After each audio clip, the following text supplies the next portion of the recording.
número 41, verso de número 17. Amém?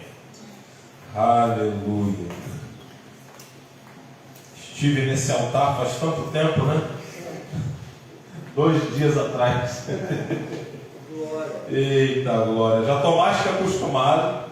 Inclusive estou me sentindo em casa já, viu? Vocês são bênção demais. Amém? Quantos acharam? Isaías, capítulo de número 41, verso de número 17. Concentração total na palavra do Senhor agora. Os aflitos e necessitados buscam água e não há, e a sua língua se seca de sede. Mas eu, o Senhor, eu, o Deus de Israel, não os desampararei. Abrirei rios em lugares altos e fontes no meio dos vales. Eu creio. Tornarei o deserto em tanques de águas e a terra seca em mananciais. Plantarei no deserto o cedro, a árvore de citar, a murta, a oliveira, e juntamente porei no ermo a faia, o olmeiro e o álamo, para que todos vejam, saibam e considerem, e juntamente entendam que a mão do Senhor fez isso. O Deus de Israel o criou. Eu vou repetir mais uma vez o verso 20. Vamos lá? Para que todos vejam e saibam e considerem e juntamente entendam que a mão do Senhor fez isso e o Santo de Israel o criou. Feche seus olhos em nome de Jesus.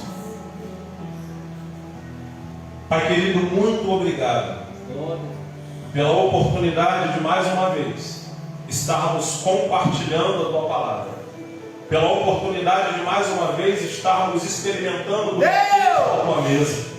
Nós nessa hora te damos graças, Pai, porque nós reconhecemos e nós sabemos que existem pessoas no mundo hoje que adorariam ter a oportunidade que nós temos e não têm, que adorariam ter a oportunidade que nós temos e precisam se esconder dentro de um quarto, precisam se esconder dentro de uma caverna. E nós aqui estamos em liberdade para te servir, para te adorar e para ouvir a tua voz. Glória! Pai querido, nós estamos com o coração totalmente disposto e inclinados para te ouvir, reconhecendo que tu és soberano na nossa vida e que a tua palavra tem o poder, Pai amado, de penetrar até o nosso interior, no ponto de divisão da alma, do espírito, juntas e medulas, pensamentos e intenções do coração. Pai querido, muito obrigado pela rica oportunidade.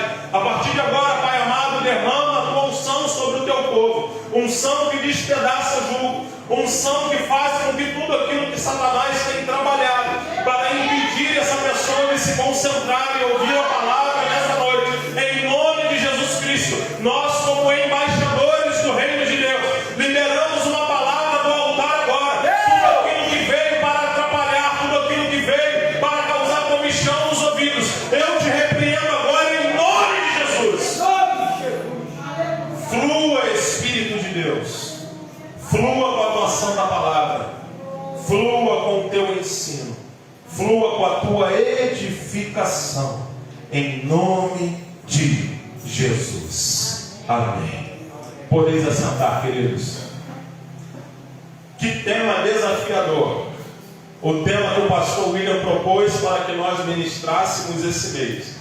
Eu confesso que há 2 dias atrás eu estava pensando em outra coisa, raciocinando outra coisa, até que hoje de manhã ele me mandou uma mensagem e ele falou assim: olha, o tema é esse, não tomarás emprestado, mas emprestará muitos. Aí eu lembrei, me recordei e falei: caramba, o Espírito Santo vai ter que mudar a palavra. E realmente mudou, e realmente ele é fiel e ele faz. Querido, quem já me viu pregando, vocês sabem que eu tenho o costume de às vezes pedir para que a igreja repita algumas coisas. Não para fazer vocês interagir, porque o Espírito Santo já é a maior interação, mas a psicologia afirma que quando uma pessoa fala aquilo que ela acredita, a mente dela tem maior capacidade de absorver aquilo que está sendo ensinado, ok? Então a unção do Senhor vai fluir. Nós vamos sair daqui dessa noite mais enriquecidos, amém?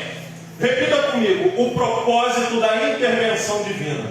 Propósito da intervenção divina. Repita mais uma vez: o propósito da intervenção divina. Querido, nada que Deus faz é pensando apenas em nós, no nosso bem-estar.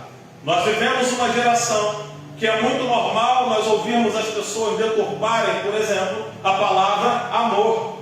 Hoje em dia, eu até dei um exemplo desse lá na igreja. Um homem vai para o cabaré, gasta R$200, chega em casa no outro dia falando que fez amor. Porque as pessoas hoje em dia não têm noção do que é o amor. As pessoas hoje em dia acham que o amor é as pessoas concordarem com tudo aquilo que elas acham que é correto. Por outro lado, existem filhos que acham que o pai ou a mãe só ama eles se eles derem tudo aquilo que eles desejam. Então hoje em dia, para nós trabalharmos a intenção dessa palavra, nós precisamos entender que amor não significa ter tudo que eu quero, no tempo que eu quero, no momento que eu quero, como eu quero. Mas amor significa eu entender que existe um propósito pelos quais Deus trabalha. E para uma geração entender os propósitos pelo qual Deus trabalha, é inevitável que essa geração precise ver maravilhas, sinais, milagres. E se isso não voltar a acontecer nos nossos altares, de uma vez e por todas, nós perderemos uma geração inteira para o inferno. Como assim, pastor? O povo de Israel seguia Moisés muito nitidamente porque eles viram a presença de Deus no topo do monte se manifestando.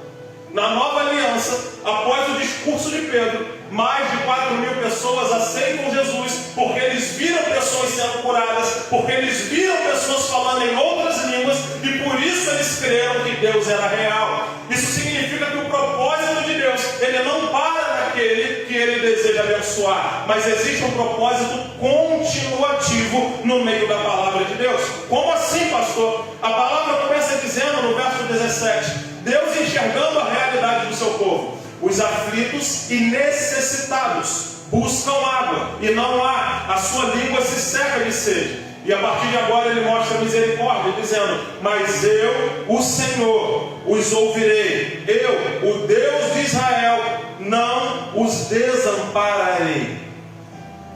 Essa profecia de Isaías é uma profecia que fala acerca da libertação do cativeiro babilônico de 70 anos. E mesmo Isaías, vivendo antes desse cativeiro, ele libera uma profecia explicando como seria a libertação do povo desse cativeiro. Depois disso ele continua falando: eu abrirei rios em lugares altos, fonte no meio dos vales. Tornarei desertos em tanques de água e a terra seca em mananciais. Então essa primeira parte da pregação, nós podemos classificá-la como a intensidade da intervenção divina. Porque você pode estar se perguntando: pastor, o que é uma intervenção divina? De fato, intervenção divina é quando Deus desce e faz coisas que o homem não consegue fazer. Intervenção divina é quando Deus desce e te mostra algo que naturalmente você não consegue enxergar.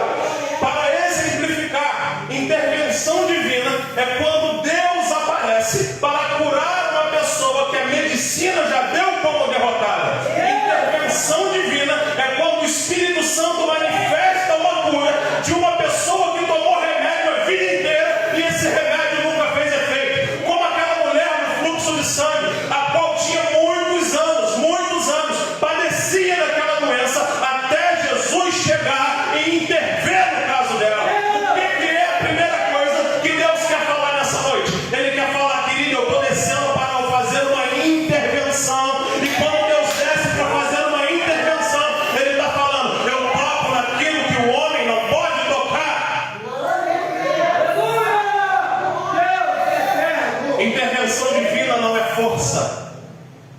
intervenção divina é poder. Pastor, e qual é a diferença de poder e força? A diferença é que força, por mais que impressione, ela tem que obedecer às leis da física. Meu Deus. Poder não. Poder não está limitado às leis da física. Poder não está limitado à lei da medicina. Poder não está limitado à lei da gravidade. O poder é simplesmente algo que vem de Deus para suprir uma necessidade e gerar um objetivo. E eu tenho certeza absoluta que se eu perguntasse nessa noite, quem precisa de uma intervenção divina? Todo mundo ia levantar a mão. E eu sou o primeiro.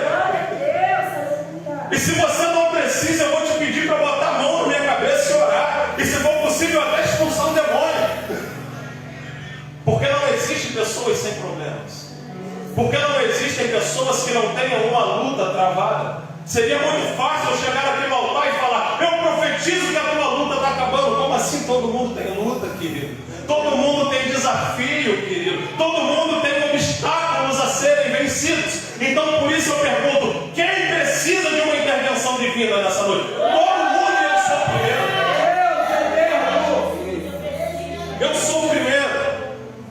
Mas para eu ter uma intervenção divina na minha vida, eu não preciso entender apenas o que isso vai gerar em mim, mas qual é o propósito dessa intervenção. Meu Deus. E a intensidade dessa intervenção. Observa que ele está falando: eu vou gerar rios no deserto.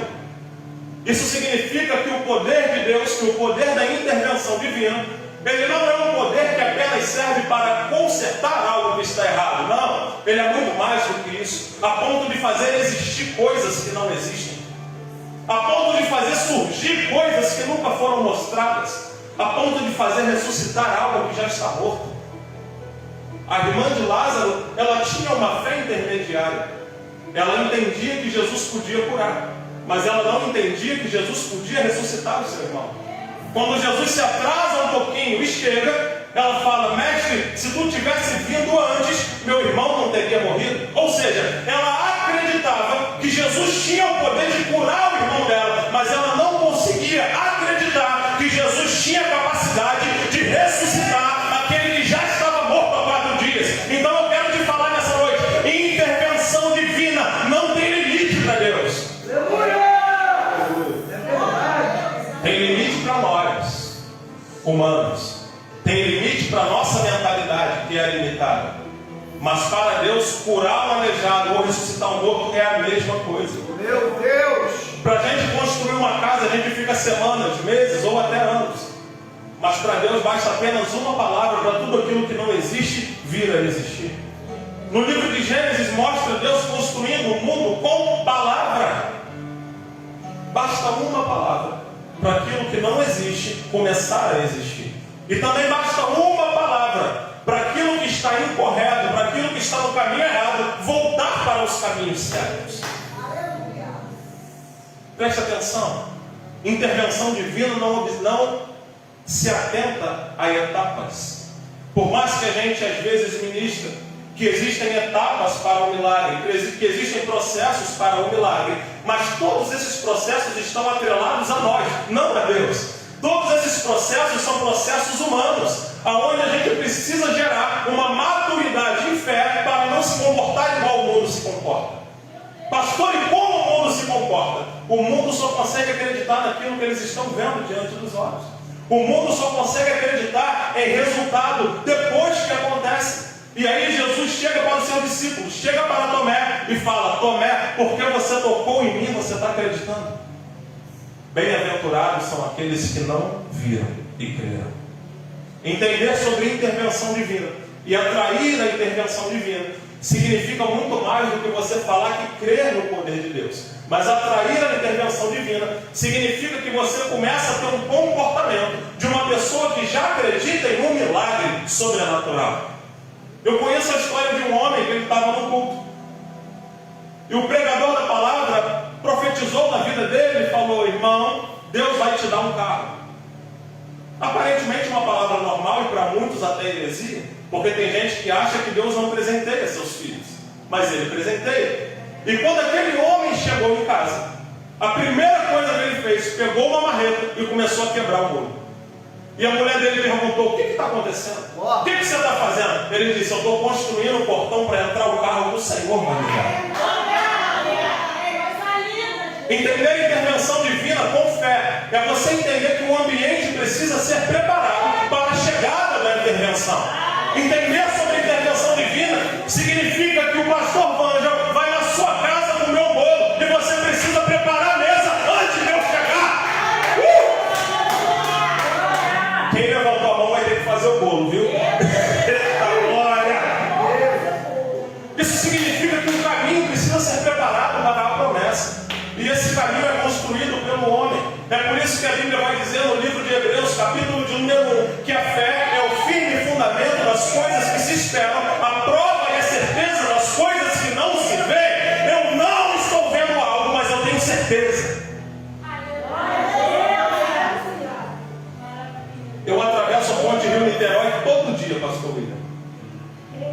Todo dia. A travessia da ponte Rio-Niterói é cerca de 12 minutos de travessia.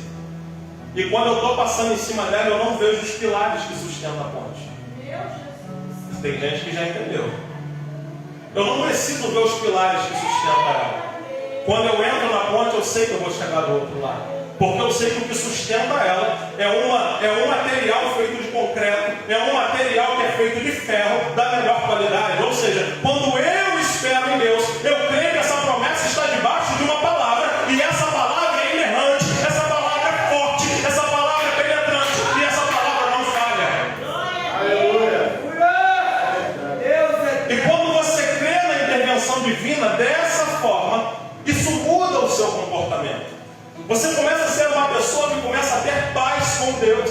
Você começa a ser uma pessoa que começa a ter paz interior. Você sabia que existe crente que não consegue mais dormir? Meu Deus. Por causa do excesso de ansiedade, por causa do excesso de preocupação, por causa da preocupação se vai conseguir levar o pão de cada dia para sua casa, a preocupação se vai conseguir realizar os seus objetivos. Aí Jesus chega e fala: ei, buscai primeiro o reino de Deus e a sua justiça, e todas essas coisas lhe serão acrescentadas. Então nós podemos ver dentro da palavra que por mais que nós temos o direito de viver uma vida digna nessa terra, por mais que nós temos direito de viver uma vida de milagre, Deus não ordena que você trate essas coisas como se fosse um objetivo principal. Vamos falar de prosperidade? Prosperidade não é um objetivo. Prosperidade é um resultado na vida daquele que está em paz com Deus. Então a intervenção divina, ela não respeita regras, critérios. A intervenção divina não respeita etapas, muito pelo contrário, ela pula etapas. Uma pessoa que sofre uma intervenção divina, que vai ser curada de um câncer, ela economiza cerca de 3 anos de tratamento por causa de uma intervenção que Deus entrou. Uma pessoa que precisa de uma intervenção na sua vida financeira, talvez as suas dívidas seriam pagas em 10 ou 15 anos. Se Deus entrar com uma intervenção divina, essa pessoa paga em 1 minuto. 1 minuto, né? Hoje em dia eu estou falando Pix. Então a intensidade da intervenção divina, ela tem o poder de pular a etapa. Repita comigo: pular a etapa. Pular a etapa. Pular a etapa. Pular a etapa. É simplesmente isso, querido. Porque essas etapas, elas existem humanas, para que a gente siga um progresso. Todos devem seguir etapas. Cristo seguiu etapa, Paulo seguiu etapa, todos seguiram etapas. Nós também devemos seguir etapas. Agora, Deus não precisa seguir etapas. Basta uma palavra para o milagre acontecer. Quando nós olhamos também para essa intensidade, nós podemos entender outra característica maravilhosa de Deus, que é o poder construtivo de Deus, através das suas palavras. Você vê Jesus chegando de frente de uma figueira que não estava dando frutos, amaldiçoar aquela figueira, e no outro dia, aquela árvore amanhece seca. E quando os discípulos perguntam a Jesus o que de fato tinha acontecido, Jesus fala: vocês podem fazer a mesma coisa. Se tiverdes fé, dirás a esse monte: erga-te e lança-te no mar, e não duvidar no seu coração, assim será feito. Qual é o monte da sua vida hoje? Qual é o monte que está no seu coração? O que a palavra de Deus diz é: fala para o monte. E aí nós entramos num nível que eu particularmente não ia pregar isso, mas nós entramos num nível que a Bíblia chama de a oração da fé. O que é a oração da fé? É quando o crente não pede algo para Deus, mas é quando o crente conhece a vontade de Deus acerca de algo e ele vai orar diretamente no problema. Você não ora a Deus para expulsar o demônio. Você chega para o demônio e fala: sai em nome de Jesus. Por quê? Porque você sabe que a autoridade já foi dada sobre você. Isso é a oração da fé. E para o monte os discípulos escutam Jesus falando a mesma coisa. Se disseres não a Deus, mas a esse monte, erga-te e lança-te no mar, e não duvidar no seu coração, assim será feito, conforme você falou. O segredo todo é compreender qual é o nível de vontade de Deus. Vamos imaginar que eu dou um carro para o pastor William. Recebe, valor. Ou melhor, eu não dou o carro.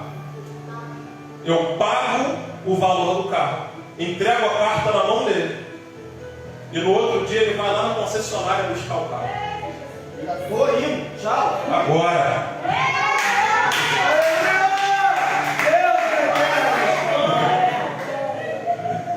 Agora, entende o que é comportamento?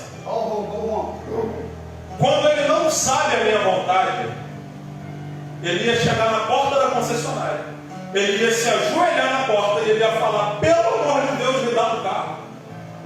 Mas como ele já está com a carta, com o valor na mão, ele vai bater na porta e falar: pode me dar o carro que já é meu. Então agora nós estamos entrando num tema de como atrair a intervenção divina. Hebreus capítulo 11, verso de número 6. Sem fé é impossível agradar a Deus. O princípio da fé é reconhecer primeiro aquilo que Deus já fez, aquilo que Ele já te entregou, para que você consiga essa intensidade de poder sobre a sua vida. Pastor, mas por que isso tudo? Por quê? Para quê? Eu sou um filho bom, eu sou um filho que se comporta bem? É isso? Não. Aqui está o coração da mensagem.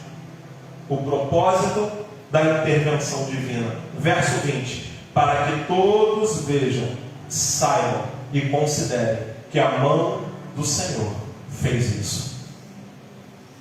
O Senhor não estava livrando o povo de Israel apenas porque eles se comportaram bem dentro do cativeiro, mas a palavra está deixando claro que Ele fez isso tudo para que todos vissem e soubessem que tinham Deus junto com eles. E agora que nós entramos no coração da mensagem, eu posso afirmar para você que toda a intervenção de Deus dentro da Bíblia tem um propósito muito superior ao propósito da pessoa que está recebendo a promessa. Gideão vai com aquela multidão de homens, e Deus fala: eu só quero 300. Meu Deus. Gideão sai com os 300, porque na intervenção divina, quantidade não tem poder algum. Meu Deus. Quantidade é apenas matemática humana. E aí Deus fala: sobe só com 300. Gideão vence a guerra, mas antes dele ir para a guerra, um questionamento fica na cabeça dele: Senhor, por que isso? Para que quando vocês chegarem lá na frente, vocês não pensem que foi a mão de vocês que fez isso. Para que quando vocês chegarem lá na frente, vocês não pensem que venceram com as suas próprias forças. Então o que Deus está falando? Ei, querido, vai ter momento que eu vou até tirar algo, vai ter momento que algo talvez não vai ser mais necessário na sua vida. Mas para quê? Para te mostrar que a minha mão é capaz de te conduzir pelo caminho que eu quero. Existe um propósito superior ao propósito de apenas receber. Se o pastor chegasse aqui para falar apenas de milagre, seria muito bom. Mas quando nós falamos de propósito da intervenção divina, eu estou falando de comportamento. Hoje em dia a gente vive a geração pedinte. O que é a geração pedinte? É aquela geração que não consegue tirar 15 minutos de oração por dia, mas quando está no culto quer pedir a Deus tudo que ela merece, ou que ela acha que merece. Deus me enche do do teu espírito, mas passa o dia inteiro no Netflix, Jornal Nacional, novela da Globo. Não funciona. Deus me dá a tua cura, mas não tira 5 minutos por dia de oração e leitura da palavra. O que Deus está querendo revelar, querido? Na velha aliança, o Senhor era chamado pelo povo judeu de Jeová Jireh, ou Hireh, o Deus da provisão. Ele também era chamado de Jeová Rafa, o Senhor que cura. Então o que ele está falando? Ei, eu sou a provisão, eu sou a cura. Melhor do que pedir é se aproximar de quem vai te dar algo. Tem muita gente pedindo, mas não quer a aproximação. Então Deus está falando, eu não sou um Deus que dá a cura.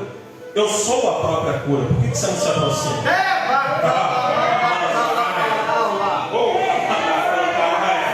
Eu sou um Deus que eu sou a provisão. Eu não vou te dar a provisão. Eu sou a provisão. O que você está esperando para se aproximar?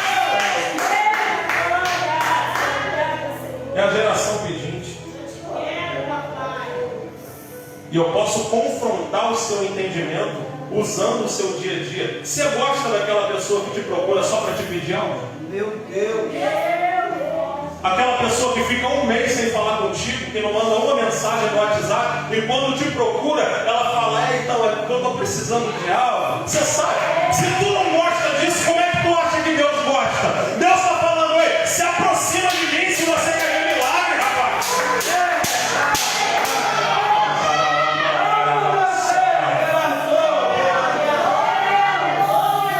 Eu sou o que você precisa. Eu sou o que você está necessitando. Eu sou aquilo que você necessita que aconteça e que se manifeste. É isso que ele está falando. Não adianta mudar de igreja e falar assim, pastor William, eu vou para aquela igreja de lá porque lá tem milagre, lá tem bênção. Pastor, eu vou mudar de igreja, querido. A Bíblia diz que as bênçãos do Senhor perseguem. Não é você que vai atrás da bênção, é a bênção que te persegue, porque a raiz da bênção já está do seu lado. Aleluia. É por isso que hoje em dia existem pessoas que não conseguem passar 2 anos dentro da mesma igreja. Fica pulando de galho em galho, e eu vivo o que eu prego, e eu posso falar, eu tenho 11 anos na mesma igreja, sem sair de lá, nunca saí, nunca fui para outro lugar, nunca me desviei, porque eu tenho a consciência de que a minha vida com Deus não depende de igreja, mas depende do meu interior com Ele. E para esse nível de vida não existe espaço para murmuradores, não existe espaço para pessoas que estão passando por prova, passando por deserto, mas reclamando com saudade do Egito, mas reclamando com saudade do mundo, falando, eu era mais abençoado quando eu estava lá, eu tinha mais recursos quando eu estava lá. Deus está falando, o que está te faltando na vida é a aproximação com a fonte do milagre. Repita comigo, a aproximação com a fonte do milagre. Jesus Cristo falou para aquela mulher samaritana, do seu interior fluirão rios de águas vivas. Ele está falando do Espírito Santo que habitaria e que se tornaria mais vivo dentro dela. Ele está falando, ei, tudo que você precisa já tem no seu interior. Está precisando de milagre? Se aproxima. Não adianta fazer campanha de 7 mergulhos de Naamã. Não adianta fazer campanha de Gideão. Não adianta fazer. Se não tiver posicionamento fixo, correto, não tem milagre. Aleluia. Glória. Isso é intervenção divina. Para que todos vejam e saibam que a mão do Senhor fez isso. No livro de Salmos 126, mostra a saída do povo de dentro do território da Babilônia. E o salmista descreve um cântico maravilhoso, onde ele diz, quando o Senhor restaurou a sorte de Sião, ficamos como quem sonha. Então a nossa boca se encheu de riso, os nossos lábios de júbilo, e se diziam entre as nações, grandes coisas fez o Senhor por nós. Aleluia.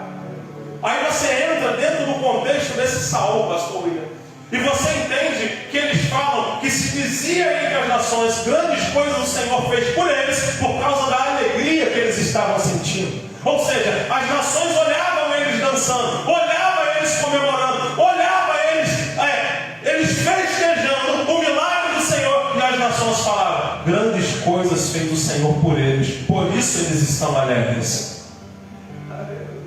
Aleluia. Então talvez, se você entrou aqui nessa noite se achando a última bolacha do pacote da Piraquê, se você entrou aqui nessa noite se achando a última Coca-Cola ou a última Fanta laranja do deserto, saiba, tudo que acontecer na sua vida tem um propósito. Vamos mais profundo agora?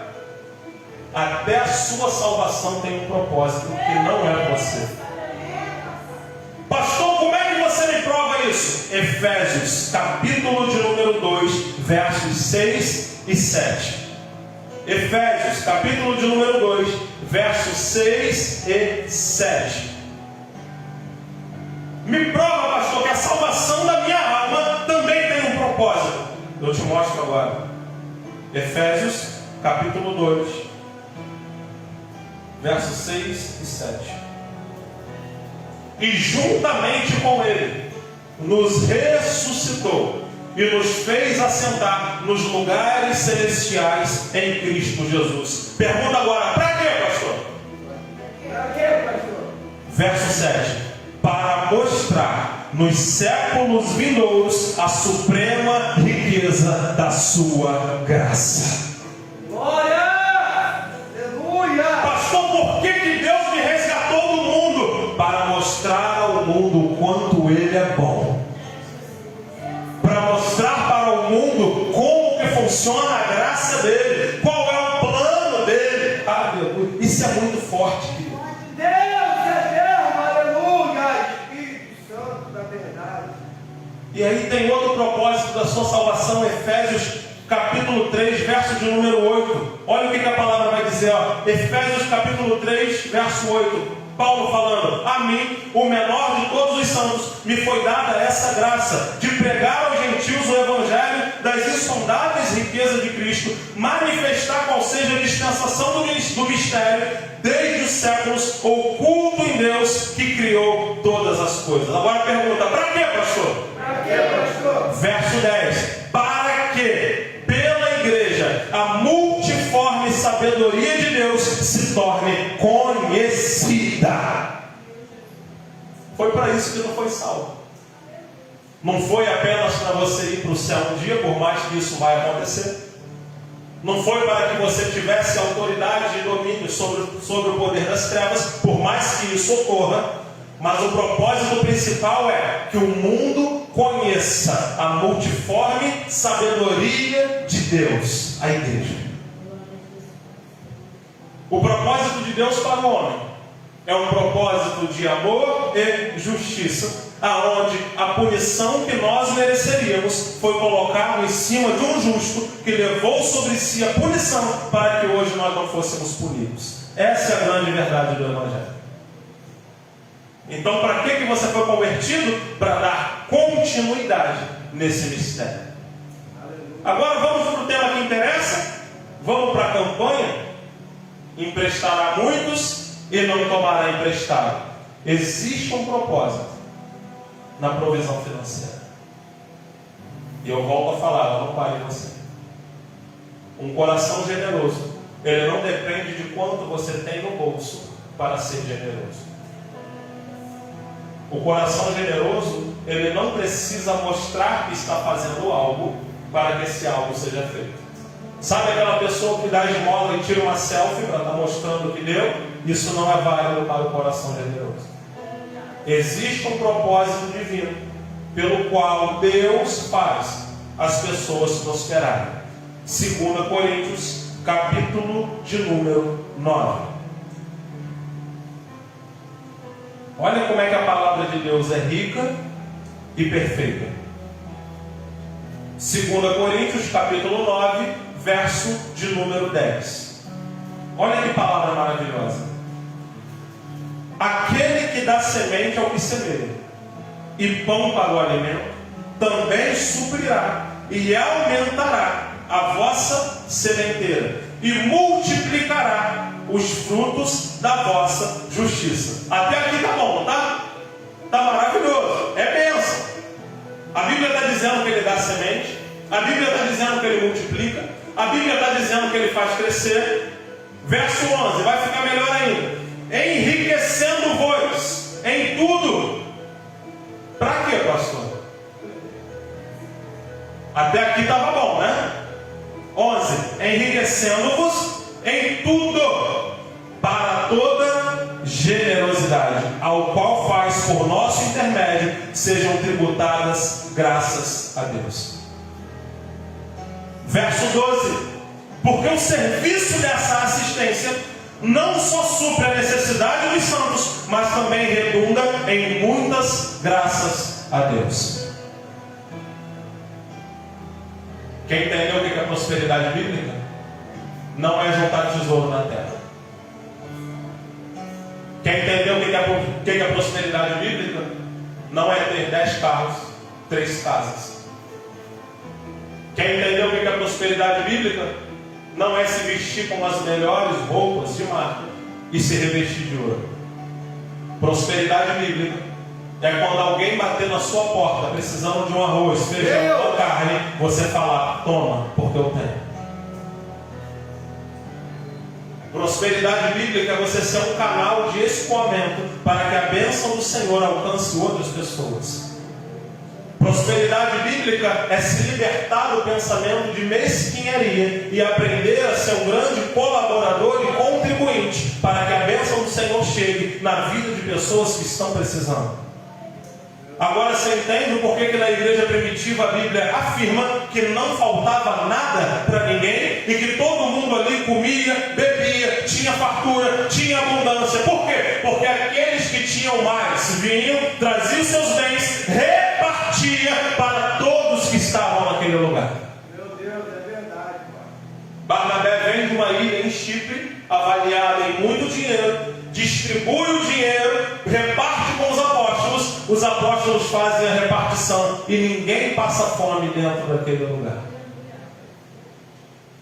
Quer saber mais sobre prosperidade bíblica? Jesus chega para um jovem rico que fala que praticava toda a lei, que fala que obedeceu aos pais, que amou o Senhor, e Jesus fala, então vende tudo que tem, dê aos pobres.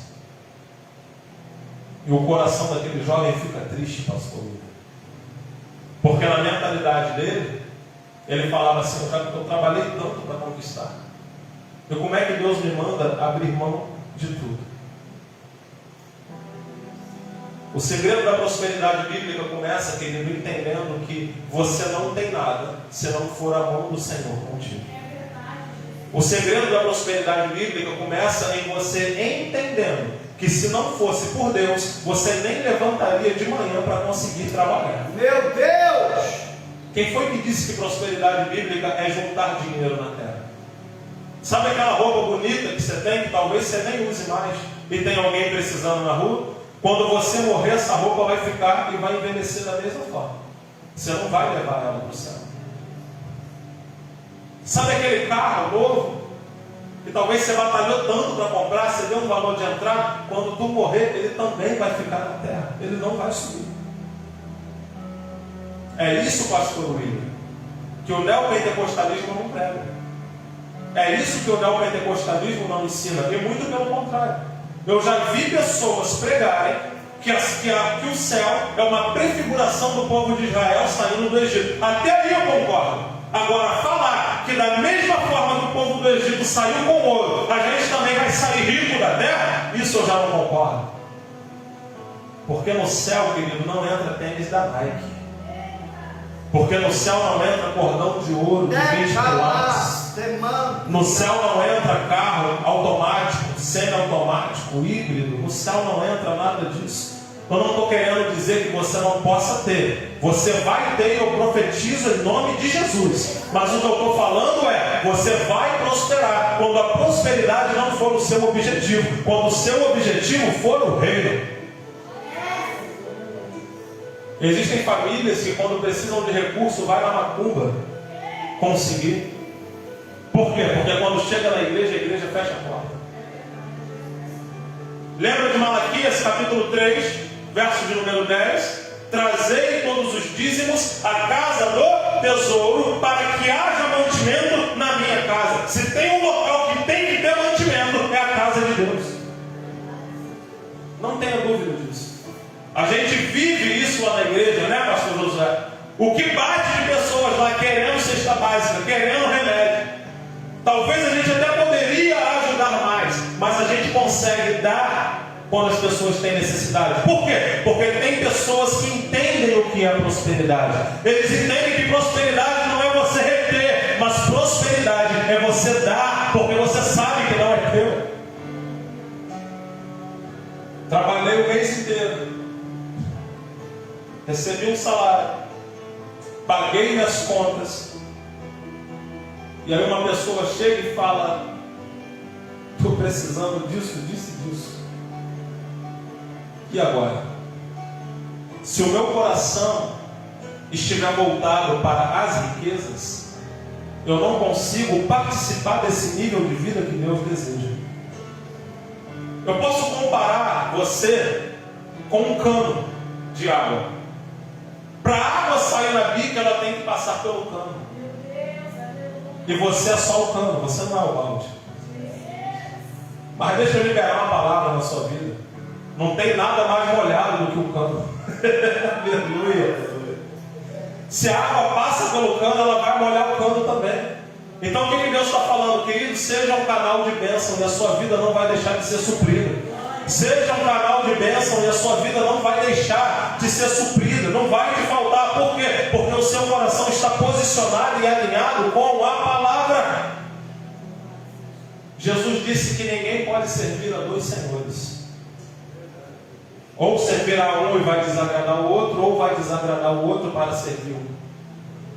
E quando Jesus fala isso, o contexto está se referindo diretamente às finanças, ao dinheiro. Jesus está falando: ei, não torne o dinheiro o seu Deus. Eu preciso trazer esse alerta, porque eu creio que quando o pastor William me chamou para ministrar a palavra, ele confia no nosso ministério, ele confia na forma que Deus nos usa. Então eu estou aqui para falar, querido, tira o coração daquilo que vai se acabar junto com as traças. Meu Deus, aleluia! Porque aonde está o seu tesouro, ali estará o seu coração. E tudo aquilo que está no seu coração, aquilo se torna o seu Deus. Você crê que tudo que você tem hoje foi Deus que deu? Você crê? E agora eu te pergunto, o que tu tem feito com aquilo que Deus te deu? Eu quero te levar para o livro de Êxodo agora. Moisés sobe no monte para escrever as tábuas da lei. Quando Moisés desce no monte, o povo constrói um bezerro de ouro, está em volta desse bezerro e adorando o bezerro. Pastor, qual é o fundamento disso que tu está falando? Com que ouro você acha que o povo construiu aquele bezerro no deserto?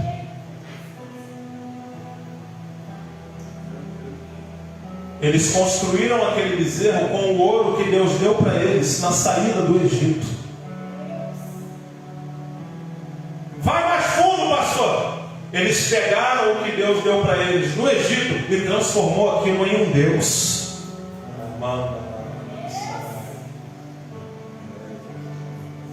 Será que a gente está entrando nesse nível de vida, aonde Deus dá uma bênção para a gente transforma essa bênção em um Deus?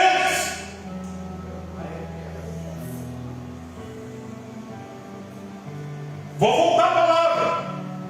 O povo estava no Egito acostumado com a escravidão.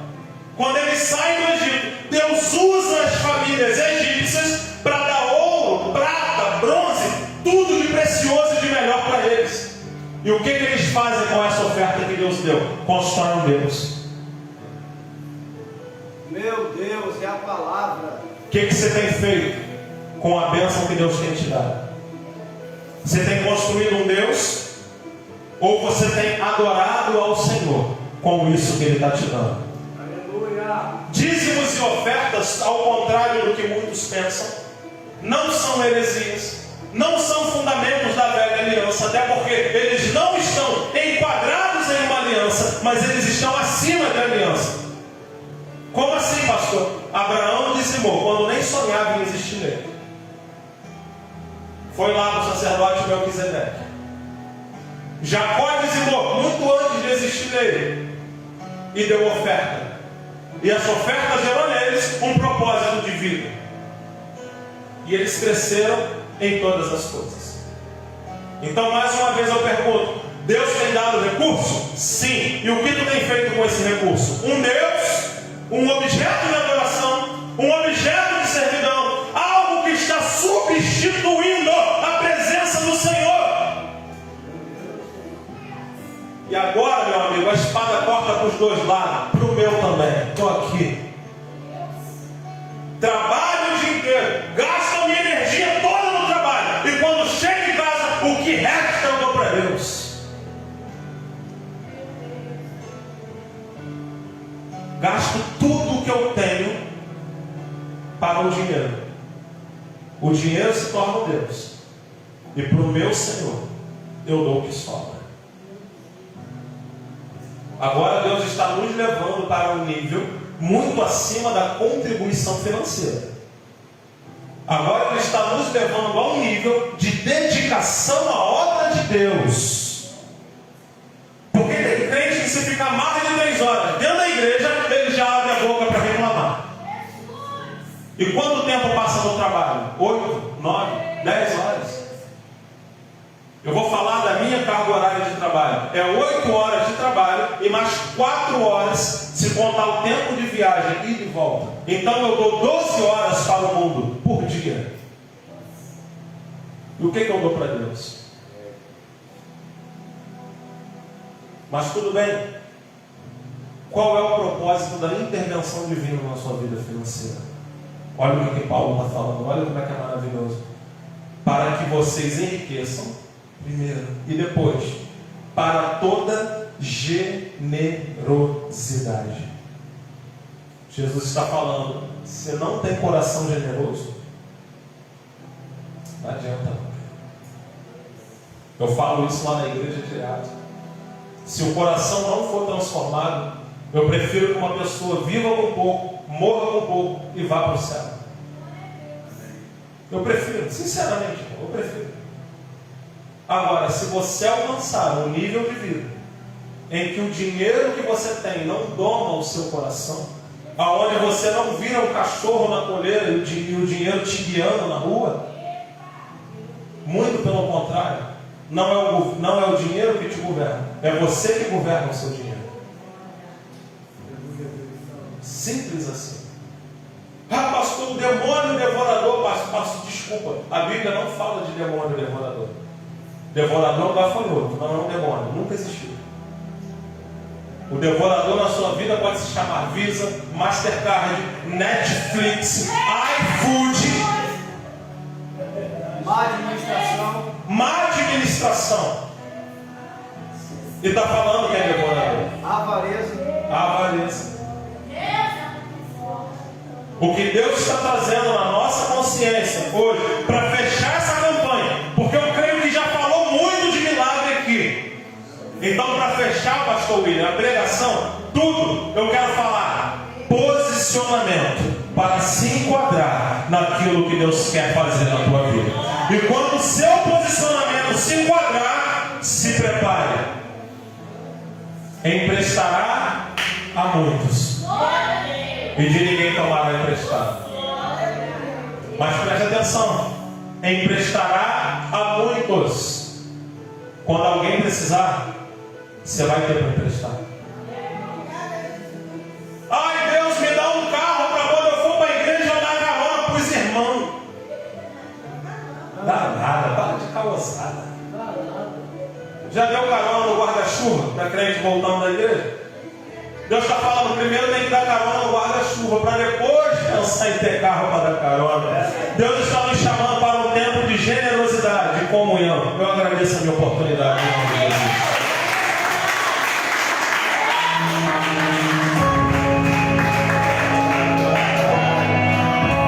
Se coloca de pé, tem uma presença aqui. Tem uma presença maravilhosa de Deus.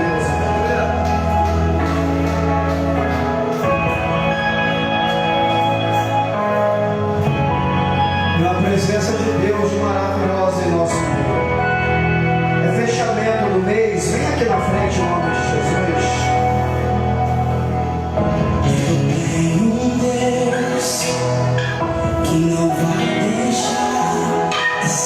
luta me matar, o desespero me tomar. Por mais pressão que esteja a situação, Pastor Josué, controle Pastor Vancha e Pastor Robert. nada alma de Libera a bênção sobre a vida desse povo. o choro dura uma noite, mas a Deus manda dizer assim, ó. ela vem pela Chega de esmola, eu vou entrar para resolver. eu creio. Chega de esmola, eu vou entrar para resolver.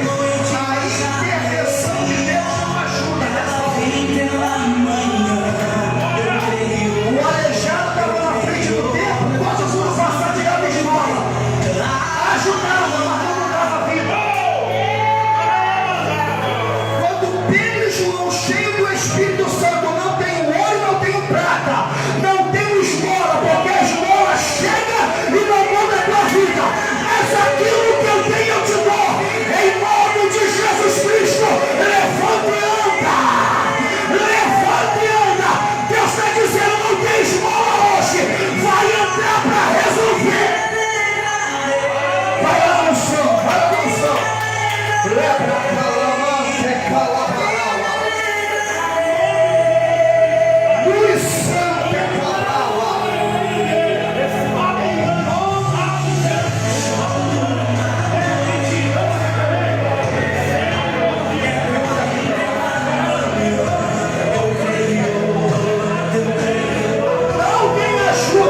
solução no teu ministério agora.